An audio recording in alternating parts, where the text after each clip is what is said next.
In the end, you will all have a chance to ask questions. Please introduce yourself and name the network you're with. Thank you and welcome.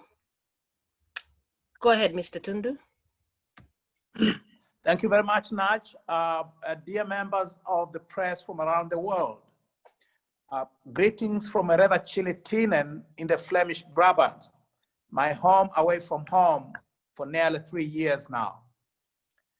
Since my enforced return to Belgium, this time as essentially an exile rather than a medical evacuee, I have spoken to numerous members of the international press and media outlets individually. This is the first time I'm speaking collectively to the international press on a conference call. It is about the fraudulent election of 28th October in Tanzania and its aftermath. As you all know, I had the privilege of bearing my party Chadema's standard for providing the role of the whole people in that election.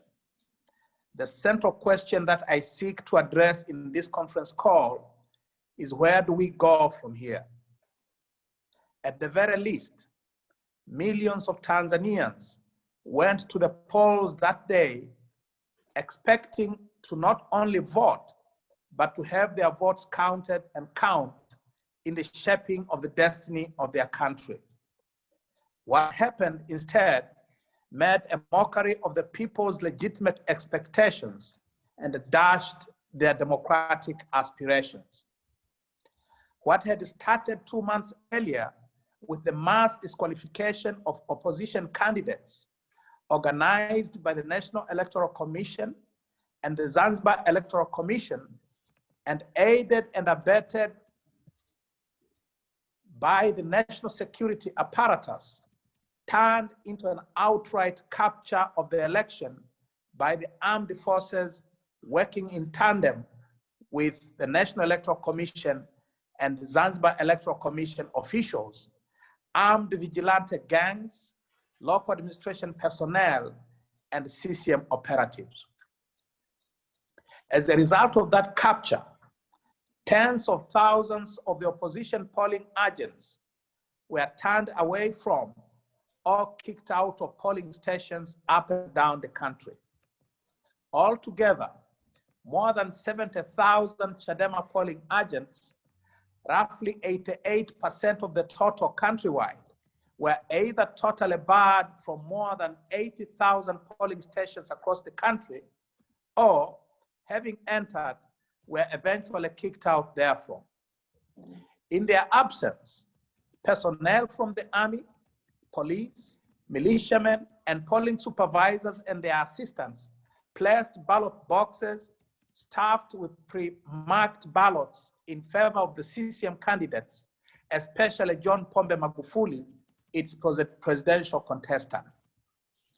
So blatant was this form of rigging that its perpetrators did not attempt to hide it, even from the few international observers invited and present, as members of the Africa Union Observer Mission informed us after witnessing ballot boxes overflowing with ballots even before voting started in one particular polling station. Elsewhere, police officers, army personnel, or polling supervisors entered polling stations with their pockets or rucksacks brimming with pre-marked ballots, as was captured in one video footage taken by an amateur photographer and widely shared in social media chat groups.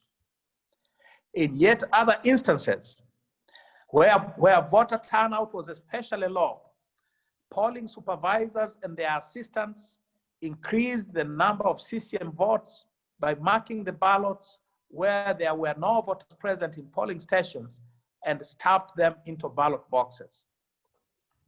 In the very few areas where these forms of voting fraud could not be practiced because opposition members or candidates were more vigilant, returning officers simply changed the poll results and declared CCM candidates winners with resultant protests violently snuffed out by paramilitary security forces and armed vigilante gangs.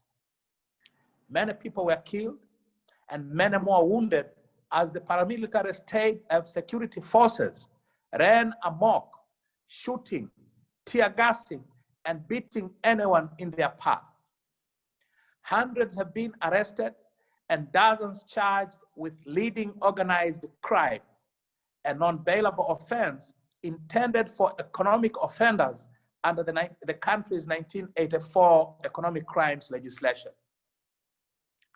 The inevitable and the intended consequence of this organized electoral thuggery is clear to all. An 84% electoral victory for Magufuli and 99.7% for his CCM parliamentary and local government council candidates. A steadily growing democracy prior to Magufuli's ascent to power in 2015, Tanzania has since taken a violent lurch backwards, culminating in the fraud of 28th October. Now, with this fraud, the country has been transformed into a virtual one-party state, at least in parliamentary terms. It is an understatement to say that the vast majority of our people, members of the political opposition and non-members alike, are hugely disappointed by the violent thuggery perpetrated on the nation by the Magufuli regime on 28 October. Many are justifiably angry, while some will be demoralized and discouraged from participating in future elections.